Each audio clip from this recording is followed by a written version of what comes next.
नमस्कार, मैं pin news में आपका स्वागत है। मैं हूं अमृत उपाध्याय। आइए जल्दी से देखते हैं पिछली क्लास में हमने कहां पर इस एपिसोड को, इस प्रोग्राम को छोड़ा था।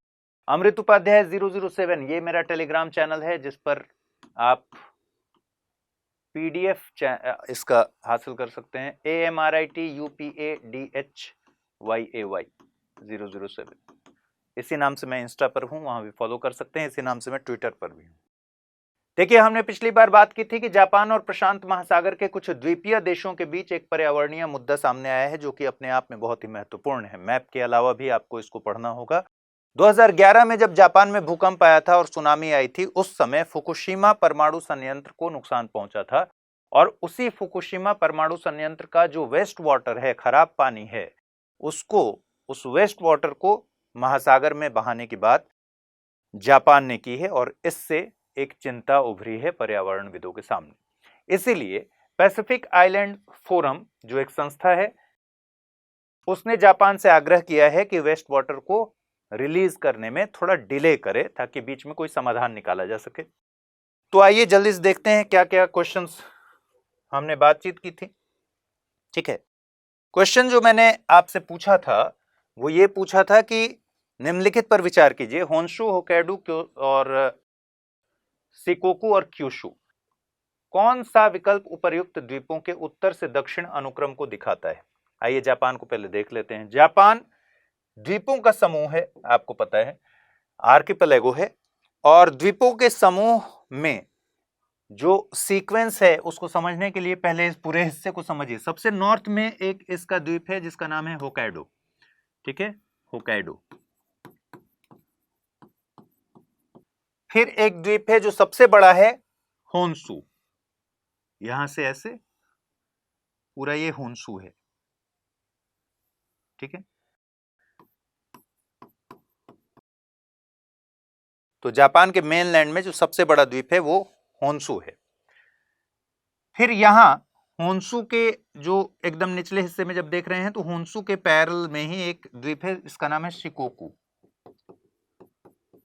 और ये अंतिम में इसका नाम है क्यूशु। तो क्या सीक्वेंस बना? ध्यान रखना है कि बीच में जो सबसे बड़ा हिस्सा है वो होन्शु का है, जिस पर राजधानी भी है, टोक्यो भी है। ठीक है, सबसे नॉर्थ में होक्काइडो है, तो होक्काइडो फिर होन्शु। अब कंफ्यूजन यहां होता है, तो इसमें ध्यान रखना है कि सबसे आखिर में क्यूशु है और शिकोकू और होन्शु, होन्शु के ही अंतिम में साथ में शिकोकू लगा हुआ है। तो जो सीक्वेंस बनेगा होक्काइडो, फिर होन्शु, फिर शिकोकू और फिर क्यूशु, यही बनेगा सीक्वेंस। तो इस प्रश्न का सही जवाब क्या होगा? पहले होक्काइडो, फिर होन्शु, फिर शिकोकू, फिर क्यूशु, यानी 2 1 3 4, 2 1 3 4, यही इसका सीक्वेंस बनेगा। ठीक है,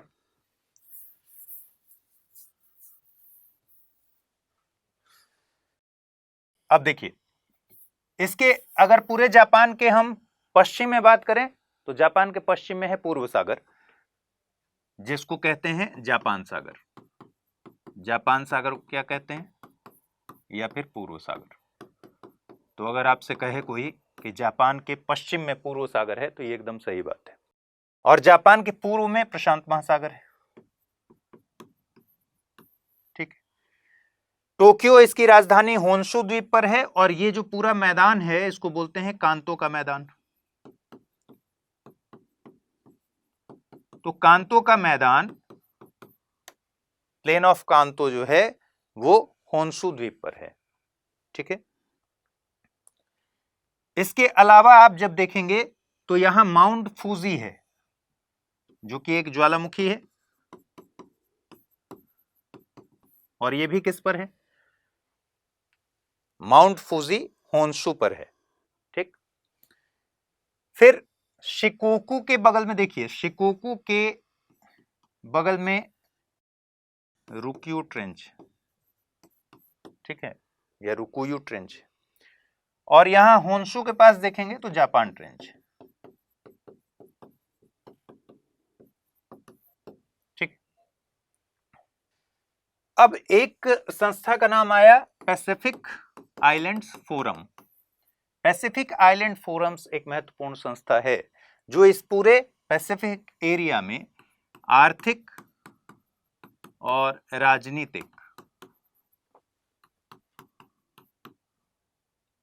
नीति संगठन है, पॉलिसी ऑर्गेनाइजेशन है। ठीक है, इसका मकसद क्या है कि इस पूरे क्षेत्र में शांति स्थापित रहे, सुरक्षा बनी रहे, ठीक है, सामाजिक समावेशन हो, संपन्नता बढ़े, ये इसका मकसद है। और इसका गठन हुआ था 1971 में, 1971 में। 1989 से ये संस्था अपनी सालाना बैठक आयोजित करती है।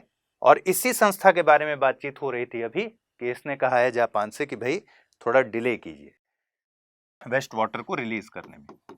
इसमें 18 देश हैं। वो 18 देश कौन से हैं? यही जो बना हुआ है, यही 18 देश हैं। ठीक है, देखिए इसमें ऑस्ट्रेलिया भी है और न्यूजीलैंड भी है। पहली बात, ऑस्ट्रेलिया, न्यूजीलैंड, उसके बाद पलाऊ,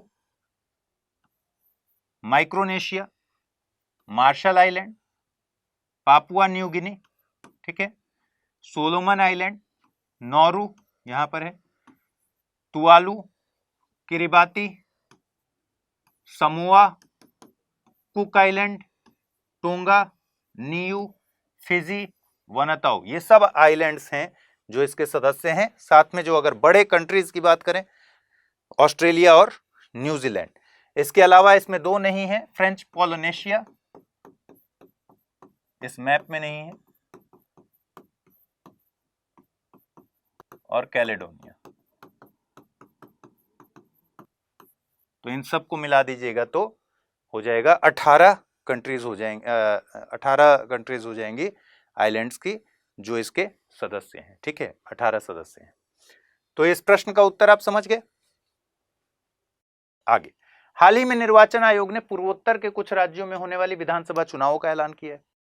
चुनाव आयोग ने घोषणा की है कि त्रिपुरा में 16 फरवरी को, जबकि मेघालय और नागालैंड में ये चुनाव 27 फरवरी को आयोजित होंगे। ठीक है, तो हमने सवाल क्या बनाया? पूर्वोत्तर भारत के संदर्भ में आपको निम्नलिखित कथनों पर विचार करना है। पूर्वोत्तर भारत के सभी राज्य असम से सीमा साझा करते हैं। ध्यान रखिए, हमने एक बार और सवाल इस तरीके का फ्रेम किया था और उसमें जो एक्सप्लेनेशन है और उसमें थोड़ा सा अंतर है, इसलिए इसको वही समझकर छोड़ मत दीजिएगा। केवल एक राज्य है जो किसी एक राज्य से ही सीमा साझा करता है। सभी राज्य भारत की अंतरराष्ट्रीय सीमा निर्धारित करते हैं। उपर्युक्त में से कौन सा से कथन सही है या है? केवल एक, केवल दो और तीन, केवल तीन, एक, दो और तीन। तो तीन स्टेटमेंट है। पहला कि पूर्वोत्तर भारत के सभी राज्य क्या असम से सीमा साझा करते हैं या नहीं। दूसरी बात कि दो राज्यों के बीच में क्या ऐसा एक ही राज्य है जो सिर्फ एक राज्य से सीमा साझा करता है या फिर ज्यादा ऐसे राज्य हैं। हमने पिछली बार के एक्सप्लेनेशन में देखा था कि कितने राज्य हैं जो दो राज्यों से सीमा साझा करते हैं या तीन राज्यों से सीमा साझा करते हैं। और तीसरी बात कि सभी राज्य भारत की अंतरराष्ट्रीय सीमा निर्धारित करते हैं। और कह रहे हैं कौन से कथन सही हैं। जब हम नॉर्थ ईस्ट के पूरे मैप को देखेंगे तो पहला स्टेटमेंट कि असम से सभी राज्य सीमा साझा करते हैं, दरअसल असम से बाकी सभी राज्य सीमा साझा करते हैं, इसमें कोई दो राय नहीं है। असम बिल्कुल इस तरह से बीच में है कि सभी राज्य सीमा साझा करते हैं सिवाय सिक्किम के। सिक्किम यहां है और सिक्किम असम से सीमा साझा नहीं करता। सिक्किम किससे सीमा साझा करता है? सिर्फ और सिर्फ पश्चिम बंगाल से। ये वाला जो पूरा एरिया है ये क्या है? वेस्ट बंगाल का एरिया है। तो पहला स्टेटमेंट तो गलत है। दूसरा स्टेटमेंट है केवल एक राज्य है जो एक ही राज्य से सीमा साझा करता है। ये क्वेश्चन दरअसल इसलिए फ्रेम किया गया है कि जब आप नॉर्थ ईस्ट की कल्पना करते हैं, मैप को अपने दिमाग में उतारते हैं, तो आप सिक्किम को छोड़ देते हैं। ध्यान रखिए कि सिक्किम को छोड़ देंगे तो सारा सवाल गलत हो जाएगा। केवल एक राज्य है जो किसी एक राज्य से ही सीमा साझा करता है, तो एक तो हमने देख लिया सिक्किम, और दूसरा राज्य है मेघालय जो सिर्फ असम से सीमा साझा करता है। तो एक नहीं बल्कि दो राज्य ऐसे हैं जो सिर्फ एक ही राज्य से सीमा साझा करते हैं। ठीक है, सिर्फ एक से सीमा साझा करते हैं। बाकी आप देखिएगा कोई भी इन दोनों को छोड़कर कोई राज्य नहीं है जो सिर्फ एक राज्य से सीमा साझा करता है। जैसे नागालैंड की अगर बात करें तो असम से भी सीमा साझा करता है, मणिपुर से भी सीमा साझा करता है। मिजोरम की बात करें तो मणिपुर से भी सीमा साझा है, त्रिपुरा से भी सीमा साझा है और असम से भी सीमा साझा करता है। तो 3 राज्य हो गए। तो ये हमने पिछली बार पूरा विस्तार से देखा था कि कौन कौन से ऐसे राज्य हैं और उसको याद भी किया था ठीक से। तो ये भी गलत हो गया। अब है सभी राज्य भारत की अंतर्राष्ट्रीय सीमा निर्धारित करते हैं। तो ये बात बिल्कुल सही है कि पूर्वोत्तर के सभी राज्य भारत की अंतर्राष्ट्रीय सीमा निर्धारित करते हैं। कैसे करते हैं? सिक्किम, चीन, नेपाल और इधर भूटान, 3 देशों से इसकी सीमा लगती है सिक्किम की।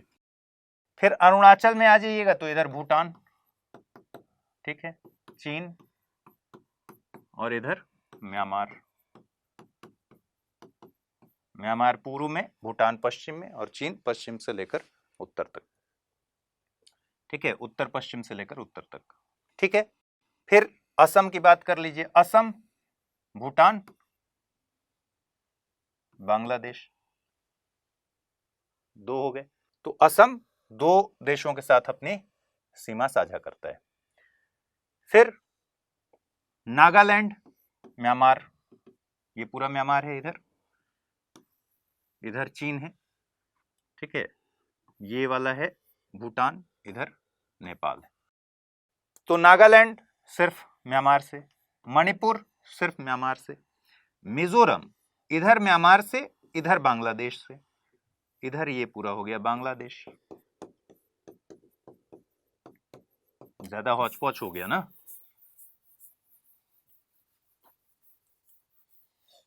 देखिए, ये हो गया भूटान, इधर नेपाल, ये चीन,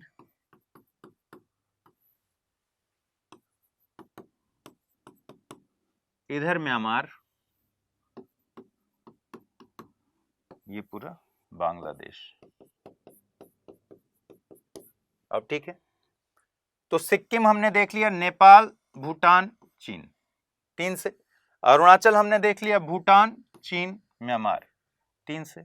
असम हमने देख लिया, भूटान, बांग्लादेश, 2 से। नागालैंड, मणिपुर 1-1 से, सिर्फ म्यांमार से। मिजोरम म्यांमार से भी और बांग्लादेश से भी, यानी 2 से। त्रिपुरा सिर्फ बांग्लादेश से और मेघालय सिर्फ बांग्लादेश से। तो सिर्फ बांग्लादेश से कौन कौन कर रहे हैं? मेघालय और त्रिपुरा, ठीक है। सिर्फ म्यांमार से कौन कौन कर रहे हैं? नागालैंड और मणिपुर। म्यांमार और बांग्लादेश से मिजोरम, ठीक है। असम बांग्लादेश से भी और भूटान से भी। सिक्किम 3 से, अरुणाचल 3 से, ठीक है। तो ये पूरा आपको मैप क्लियर होना चाहिए। ये बात बिल्कुल सही है, इसलिए केवल 3 इसका सही उत्तर है। नेक्स्ट, महाराष्ट्र के पेंच टाइगर रिजर्व में पिछले दिनों प्रजातियों का सर्वेक्षण किया गया था। सिटीजन साइंस मॉडल के तहत हुए सर्वे में 226 प्रजातियों का पता लगा है। इसमें शामिल कुछ प्रमुख प्रजातियां हैं: Malabar pied hornbill, grey headed fish eagle, emerald dove, Indian nuthatch इत्यादि, ठीक है। ये आपके एनवायरमेंट इकोलॉजी वाले में इसको आपको करंट में पढ़ सकते हैं। देखिए, जो इसकी एक्चुअल स्थिति है पेंच टाइगर रिजर्व की, वो मध्य प्रदेश और महाराष्ट्र के बिल्कुल बॉर्डर पर है। ये ग्रीन वाला जो दिख रहा है, ये वाला एरिया, ये है पेंच टाइगर रिजर्व, ठीक है। इसका कुछ हिस्सा मध्य प्रदेश में पड़ता है और कुछ हिस्सा पड़ता है महाराष्ट्र में, ठीक। तो ये जो बीच में ये एरिया देख रहे हैं आप, ये पेंच टाइगर रिजर्व का एरिया है और इसके बीच से एक नदी निकलती है जिसको कहते हैं पेंच नदी। दरअसल इसी पेंच नदी के नाम पर ही इस पूरे टाइगर रिजर्व का नाम रखा गया है, पेंच टाइगर रिजर्व, ठीक है। तो मध्य प्रदेश और महाराष्ट्र के बिल्कुल बॉर्डर पर है, ये बात आपको ध्यान में रखना है। अब क्वेश्चन ये है कि सह्याद्री को छोड़कर महाराष्ट्र में जितने भी टाइगर रिजर्व हैं पश्चिमी घाटों से लगे हुए हैं। पहला स्टेटमेंट। पेंच टाइगर रिजर्व विदर्भ क्षेत्र से संबंधित है। दूसरा, दंफा टाइगर रिजर्व भारत का सबसे पूर्वी टाइगर रिजर्व है। कौन सा कथन सही है या है? देखिए, महाराष्ट्र में 6 टाइगर रिजर्व हैं।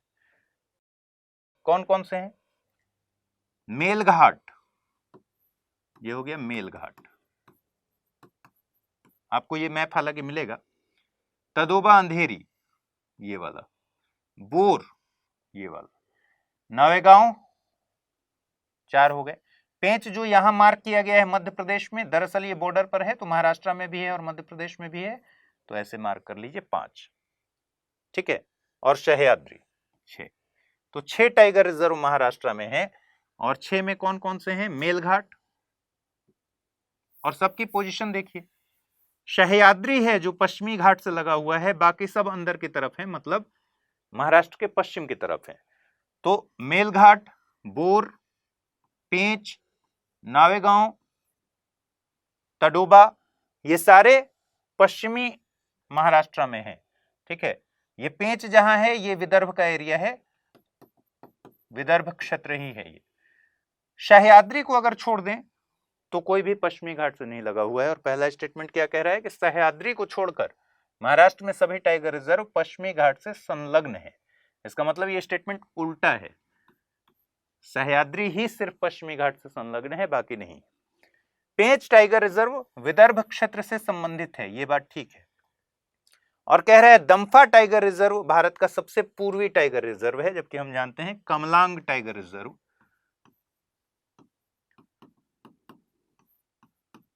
सबसे पूर्व में। बताइए कमलांग टाइगर रिजर्व जो है किस स्टेट में है, ठीक है। और दम्फा टाइगर रिजर्व जिसकी बात हो रही है ये तो मिजोरम में है, ये सबसे पूर्व में नहीं है, देखिए इतने का अंतर है। तो दम्फा नहीं होके इसका नाम क्या है? कमलांग होना चाहिए था, तो ये भी गलत है, यानी केवल 2, ऑप्शन सी जो है वो सही है। इजराइल अधिकृत वेस्ट बैंक में अलग अलग जगह हुई हिंसा में 5 फिलिस्तीनियों की मौत हो गई।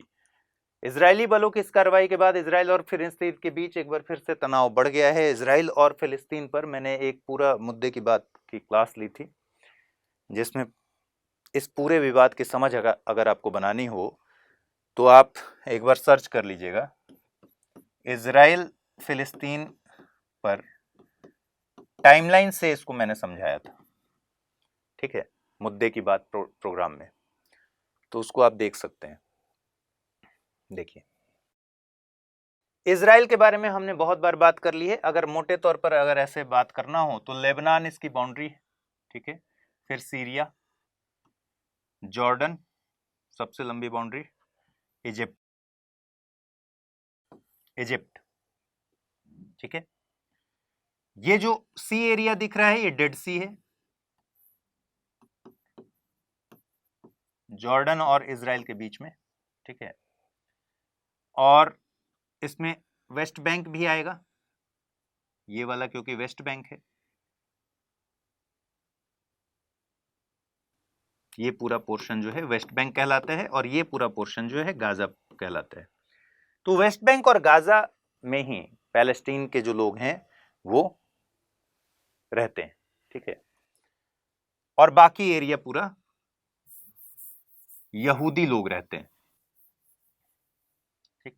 तो डेड सी की अगर बात करेंगे तो ये भी ऑप्शन आ सकता है कि जॉर्डन और इजराइल, तो भी सही है, जॉर्डन, इजराइल और वेस्ट बैंक तो भी सही है, ठीक है, क्योंकि इनकी मान्यता पर अभी बहुत ज्यादा पूरी दुनिया में डिस्प्यूट है।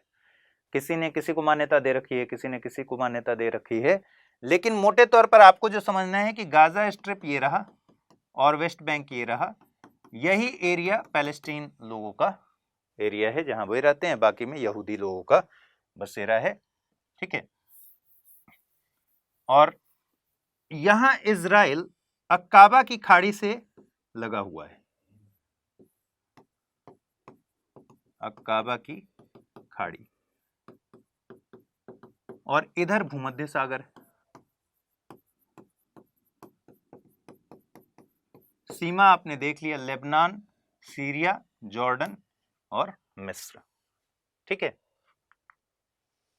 प्रायः खबरों में, प्रायः हो गया है, प्रायः कर लीजिएगा, प्रायः खबरों में रहने वाले ओस्लो अकॉर्ड्स 1 और ओस्लो अकॉर्ड्स 2, ग्रीन लाइन एवं वेस्ट एशिया पीस प्लान का संबंध निम्नलिखित में से किससे है? तुर्की ईरान सीमा विवाद, अजरबैजान अर्मेनिया सीमा विवाद, इजराइल अरब राष्ट्र विवाद, या फिर इराक ईरान सीमा विवाद। और इसे क्यों फ्रेम किया गया है? क्योंकि एक क्वेश्चन पूछा गया है 2018 में यूपीएससी के द्वारा पीटी में कि कभी कभी समाचारों में उल्लिखित पद टू स्टेट सॉल्यूशन किसकी गतिविधियों के संदर्भ में आता है? चीन, इजराइल, इराक या फिर यमन। तो इसका आंसर भी हम देख लेंगे और उस वाले का भी आंसर हमें देखना है। तो अब इसमें कौन कौन से टर्म्स आए हैं? Oslo Accords 1, Oslo Accords 2, green line और वेस्ट एशिया पीस प्लान। इसके बारे में, इन सब के बारे में आपको पता होना चाहिए। क्यों पता होना चाहिए? देखिए 2018 में क्वेश्चन पूछ दिया था कि टू स्टेट सॉल्यूशन किसकी गतिविधियों के संदर्भ में है, तो इसलिए आपको पता होना चाहिए। देखिए 1993 में, 1993 में डिक्लेरेशन ऑफ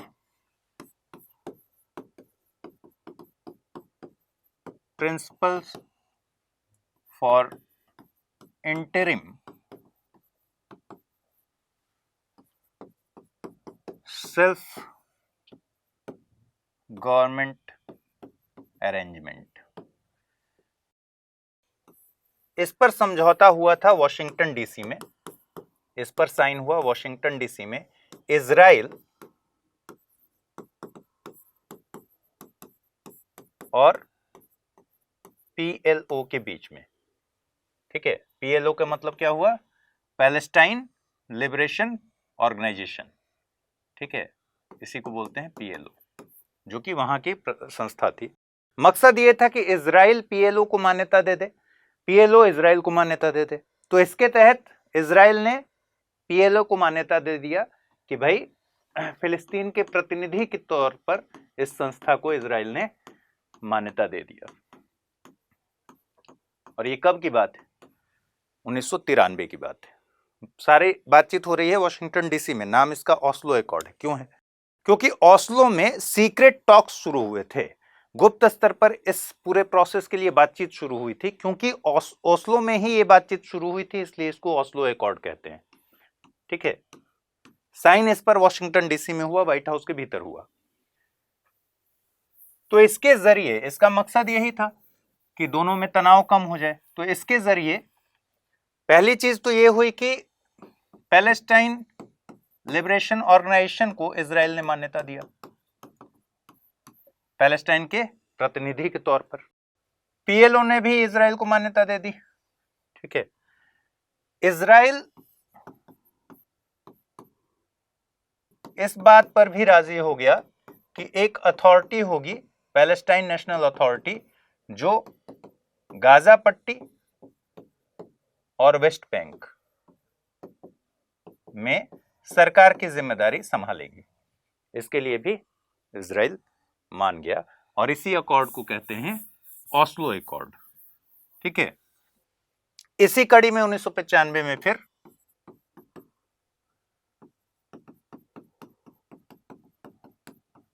ऑस्लो समझौता हुआ, फिर दो ऑस्लो अकॉर्ड 2।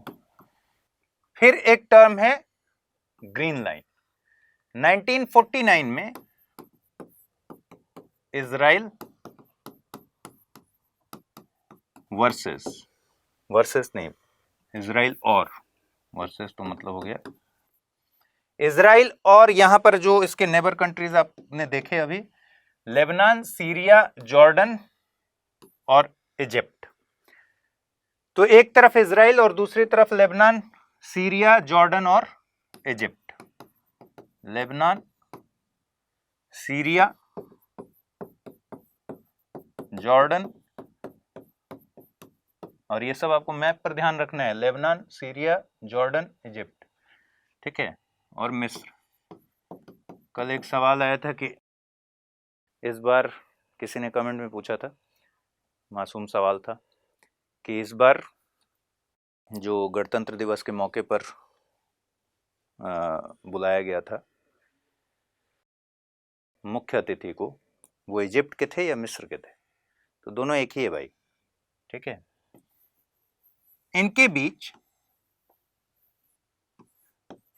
युद्ध विराम हुआ जब, तो एक लाइन पर सहमति बनी और इसी लाइन को कहते हैं हम ग्रीन लाइन। ठीक है, किसके किसके बीच? ग्रीन लाइन इजराइल और बाकी जो कंट्रीज हैं इसके इर्द गिर्द, उनके बीच सहमति बनी थी, युद्ध विराम हुआ था। फिर है एक west Asia peace plan. West Asia peace plan Trump के समय में 2020 में वेस्ट एशिया पीस प्लान चर्चा में आया, जो ट्रंप की कोशिश थी और इन्हीं दोनों के बीच में तनाव को कम करने की कोशिश थी। एक हो गया ग्रीन लाइन और वेस्ट एशिया पीस प्लान। तो इन सब का संबंध किससे है? क्या तुर्की ईरान सीमा विवाद से है? नहीं। अजरबैजान आर्मेनिया सीमा विवाद से भी नहीं है। इराक ईरान सीमा विवाद से भी नहीं है। दरअसल इजराइल और अरब राष्ट्र विवाद से है, इसलिए ऑप्शन सी इसका सही उत्तर है। अब आइए इसमें, ये कह रहे हैं कभी कभी 2018 में पूछा गया था कि टू स्टेट सॉल्यूशन किसकी गतिविधियों के संदर्भ में आता है? यह भी इजराइल से संबंधित है। 1937 में 37 में ब्रिटिशर्स ने यह सॉल्यूशन दिया था। ब्रिटिशर्स ने सॉल्यूशन दिया था किसके सिफारिश पर? एक कमीशन बैठा था, पील आयोग। पील आयोग की सिफारिश पर ब्रिटिशर्स ने यह सॉल्यूशन पेश किया था। इसमें मकसद यह था कि टू स्टेट मतलब यहूदियों के लिए एक स्टेट हो जाए इजराइल,